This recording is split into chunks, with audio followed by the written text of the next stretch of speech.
Welcome to Kenton's videos. Enjoy the video. You begin by confirming you control the account's recovery contact, email or phone. Once done, open Roblox's sign-in page and tap Forgot Password or Username. This triggers the official recovery flow. Make sure to use the exact email tied to the account because Roblox sends a one-time reset link or code there. If you have multiple inboxes, check them quickly. If you use an email client, refresh to see the message arrive. You'll receive a one-time link or numeric code. Open it and act quickly because codes expire. Once you click the link or paste the code into Roblox, you can set a new password. Make the password at least 12 characters, mixing upper and lowercase letters, numbers, and symbols so it resists guessing. After saving, sign out other sessions if offered.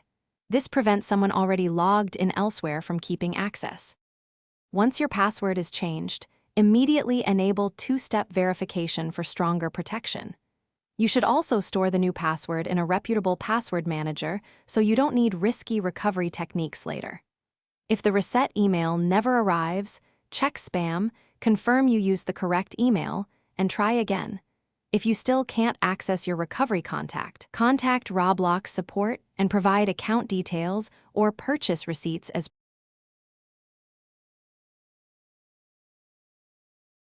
Thanks for watching. Consider subscribing if we helped you.